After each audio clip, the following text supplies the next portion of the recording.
The Celestion G12H, G12M, how do they compare? I don't know. We're gonna find out. Let's get into it.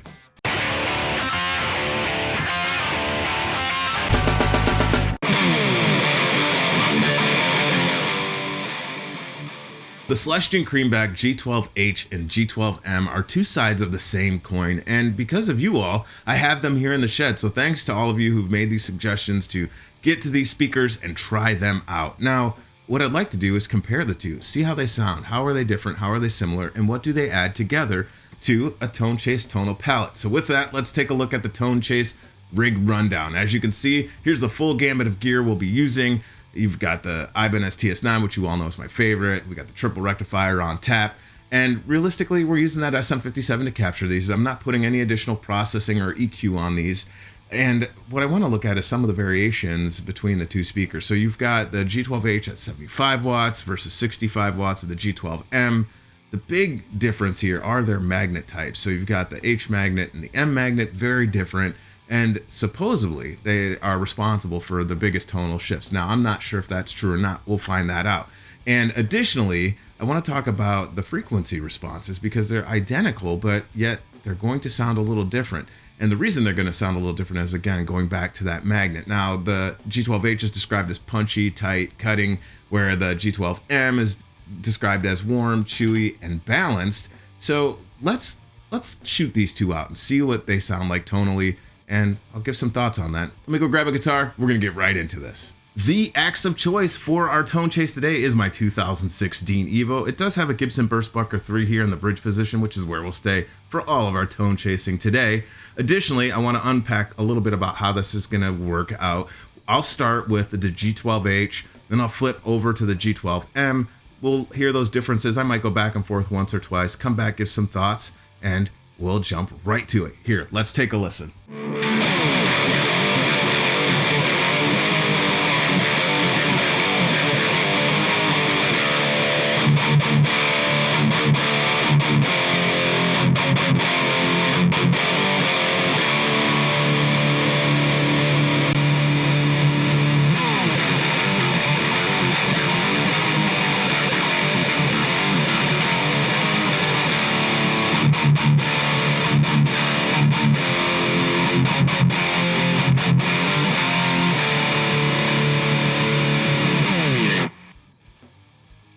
All right, well, there you have it. Again, A-being back and forth between the two of these, and I will chapter this so you can kind of go ahead and hear the two of these.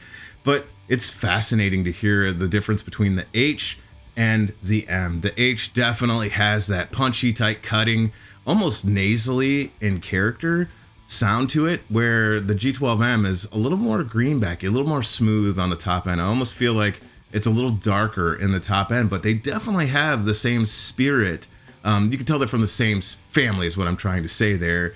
And it is a curiosity in the sense of how will these two translate to an actual full mix. And I think now's the time for us to hear that. Let's take a listen.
Hearing the two of these in the context of a mix, it just really does bring to life this interesting thing that happens. You know, you have all of the tonal spectrum happening as a result of all of the instruments, the bass, the drums, and then you throw the guitars in there, and then where they sit in the mix. It is interesting how close these two speakers sound once you add all of that frequency to the spectrum or the tonal palette. It almost seems like these speakers really become one and the same. It's interesting that you can hear it with the G12H that it does cut, and then the G12M is a little softer on the top end, but it is really hard to discern. Even if you just close your eyes and listen, I think we could all agree that they very much so sound borderline identical. But then when you hear them in the isolated guitar tracks, the G12H really does come across maybe a little more nasally. Again, you want to describe that as cutting or punchy, but from my perspective, it almost has like that nasally vocal top end. Versus the G12M, again, sounds a little darker, almost in that, I wouldn't say vintage 30, but almost maybe more of the G12H anniversary. I don't know. It'd be cool to do that might be the next shootout, is comparing the G12M to the anniversary. But at the end of the day, I feel like both of these speakers have something unique to offer. And again, it's the blend for me that does it, where while they sound very similar, when you blend the two left and right, it is interesting how it seems to open up the stereo image just a little bit. And sometimes it's just that little bit that you need to make all the difference in how something translates when it comes to what you're experiencing when you're listening back to music. And with that, I'll leave you all with that. I hope you enjoyed our video today. Like, share, and subscribe. We are on a big push to get this channel to 1,000 subscribers. Thankful for every single one of you who tune in, and I look forward to seeing you on the next one. Take care, everybody.